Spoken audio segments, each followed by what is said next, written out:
depositar fibrina y plaquetas. En un inicio, entonces, esta lesión es una vegetación estéril. Todavía no hay gérmenes a ese nivel. Entonces, son acúmulos de fibrina y plaquetas, ¿no? En una lesión endotelial. Entonces, ¿qué va a pasar? Si por algún motivo este paciente tiene una bacteremia, entonces, ¿qué causas de bacteremia podemos tener? Habíamos hablado varias veces, por ejemplo, las infecciones dentarias, ¿no? Ya les he dicho que en la boca hasta mascar chicle, cepillarnos nuestros dientes. En nuestra boca hay muchísimos gérmenes. Mascar chicle, cepillarnos nuestros dientes. Si esa persona, por ejemplo, tiene alguna lesión cardíaca, entonces se va a producir una bacteremia. Infecciones genitourinarias. Hay que averiguar en este paciente si ha tenido algún problema o le han hecho algún procedimiento genitourinario, por ejemplo, ¿no? Infecciones cutáneas, el acné, infecciones pulmonares. Entonces, cualquier situación que genere una bacteremia se van a sentar en todos los microorganismos sobre esta lesión. También los adictos a las drogas. Los adictos a las drogas principalmente van a ir a afectar las válvulas derechas del corazón, la tricúspide y la válvula pulmonar en los adictos a drogas. Y lastimosamente, como el estafilococo está en la piel, entonces en los adictos a las drogas, los cuadros producidos por estafilococo son mucho más graves. Otras situaciones que pueden causar bacteremia, por ejemplo, ¿no? Que a este paciente se le ponga un marcapasos. Entonces, ustedes saben, se abre aquí un bolsillo y luego a través de ese bolsillo se introducen los catéteres hasta el corazón. Entonces, en ese momento, como se está abriendo la piel, tranquilamente se puede, si no se ha tomado los recaudos necesarios a través de los catéteres, podemos introducir la infección hasta el interior del corazón. Y qué se diga los procedimientos, por ejemplo, hemodiálisis o poner un catéter a un paciente, etcétera, sin el debido cuidado. Entonces, todas estas situaciones van a generar, si hay este acúmulo de fibrinas y plaquetas, viene una bacteremia, entonces en este lugar se van a ir a acantonar los microorganismos. Entonces, esta es la vegetación. Entonces se produce una colonización de los microorganismos sobre ese sustrato que inicialmente era estéril. Entonces van a acumularse a ese nivel los microorganismos. Es decir, en cualquier parte del interior de nuestro corazón, en la aurícula, en las cuerdas tendinosas, etc. Entonces se van a acumular.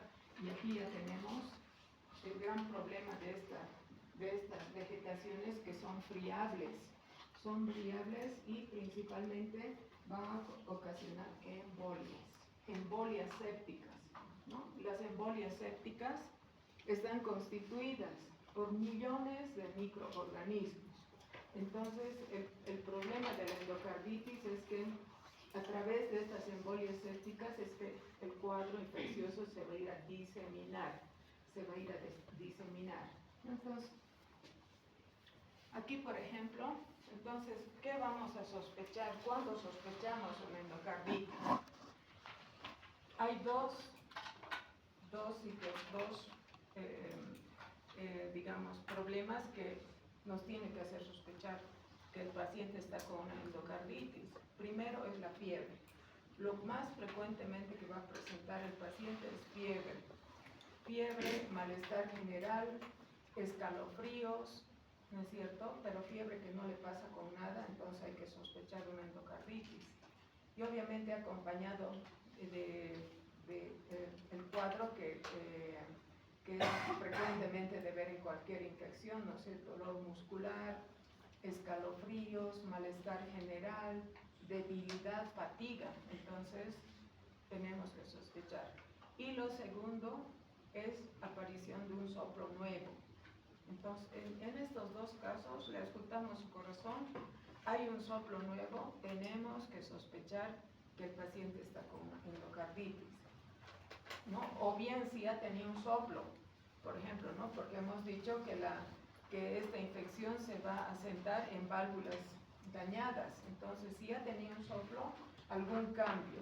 Por ejemplo, si era un soplo suave, que se hace mucho más intenso, o si era una estenosis, se vuelve insuficiencia, entonces en esos dos casos tenemos que sospechar que este paciente está con endocarditis. El principal problema entonces no solo es la vegetación, por sí la vegetación, como les digo, es un cuadro infeccioso, puede perforar la válvula, y vamos a ver, no solo, aquí se los he dibujado, no solo puede comprometer la válvula, ¿no? Sino que es un proceso que se va a diseminar. Y finalmente no solo va a comprometer la válvula, sino que alrededor de la válvula se va a extender también la infección y podemos tener un absceso perivalvular. Un absceso perivalvular, vamos a ver, tenemos que hacerle a estos pacientes un electrocardiograma. Casi todos los días tenemos que hacerle un electrocardiograma porque vamos a ver que tenemos que sospechar si el intervalo PR, por ejemplo, se va alargando, quiere decir que está habiendo un absceso a ese nivel. Es decir, que ya la infección ha salido de la válvula y está ya alrededor. Hay un absceso perivalvular, sobre todo si está alrededor de la aorta, ¿no? Porque ustedes ya saben que por ese lugar pasa el sistema de conducción. Entonces, cuando ustedes estén haciendo un seguimiento a un paciente, todos los días le tienen que hacer un electrocardiograma. Y si la infección, por ejemplo, no se está controlando, entonces ustedes tienen que medir su intervalo PR todo el tiempo. En el momento que se alarga, entonces el intervalo PR quiere decir que ya la infección ha traspasado la válvula y ya está formándose un absceso a nivel del anillo, con lo que va a empeorar la situación, ¿no es cierto? Porque en este caso, por ejemplo, habrá que llevarle al paciente a cirugía. Pero ¿qué va a pasar? Si hay un absceso, el cirujano tiene como una cubetita pequeña, va a tener que raspar, va a tener que sacar todo ese absceso, y imagínense dónde va a ir la sutura. ¿Dónde va a ir la sutura? ¿No? Si ya prácticamente no hay anillo donde se pueda ir a suturar esa válvula. Entonces es un problema bastante grave. Ya entonces, aparte de todo eso que va a afectar por sí mismo las válvulas, se puede extender al anillo o a la vecindad, ¿no?, de la infección. Entonces también estas vegetaciones van a embolizar, con lo que la infección se va a diseminar.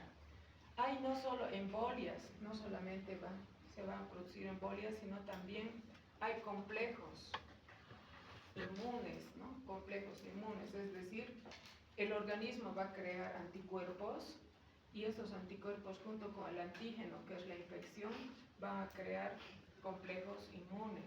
Estos también van a ir a embolizar a diferentes lugares del organismo y a ese nivel vamos a ver inflamación. Entonces, podemos ver no solamente embolias, ¿no?, sino también embolias de estos complejos autoinmunes, que también nos van a dar otros signos. Entonces, nosotros vamos a poder ver estos signos periféricos que enseguida vamos a hablar, que tenemos nódulos de Orle, etc. ¿Cuál es es decir que, como les digo, estas vegetaciones van a embolizar y pueden ir a riñones, ¿no es cierto?, causando una glomerulonefritis, por ejemplo.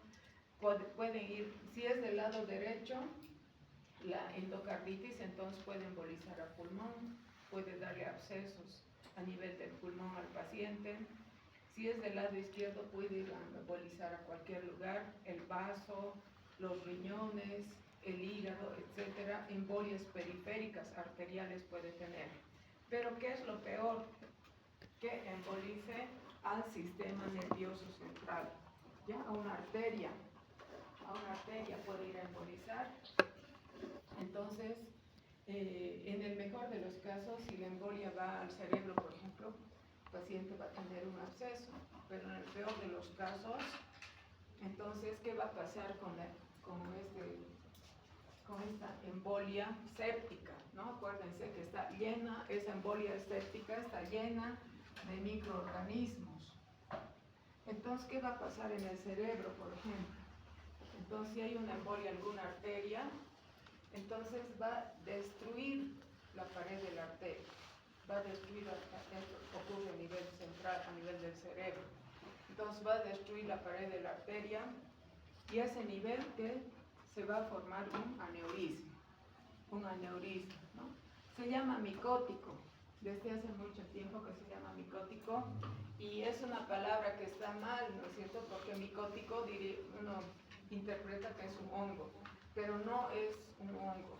Puede ser un hongo, pero por defecto se ha quedado así con ese nombre, pero se llama aneurisma micótico, puede ser un microorganismo, un hongo, etcétera, lo que el germen que esté causando la infección. Entonces, ¿qué va a pasar en el cerebro?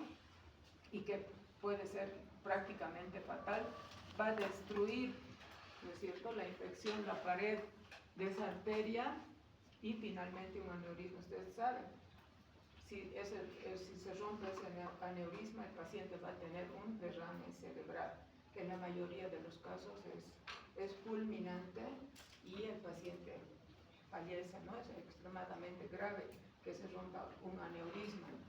Un aneurisma, ¿han debido escuchar alguna vez? ¿Han escuchado de gente que ha fallecido, ¿no?, por ruptura de un aneurisma? Si tiene suerte, se hace un diagnóstico a tiempo. Actualmente un aneurisma así común y corriente, ¿no?, que es un defecto que uno puede tener a nivel del cerebro. Pero un aneurisma micótico ya es extremadamente grave porque se va a romper ese aneurisma y puede terminar con un derrame a nivel cerebral, que es una situación muy grave y fatal. Entonces, esos son los problemas, ¿no? Que embolice a cerebro, digamos, es lo peor que le puede pasar a ese paciente. De todas formas, puede embolizar, como se echa a vaso, a riñones, a cualquier lugar.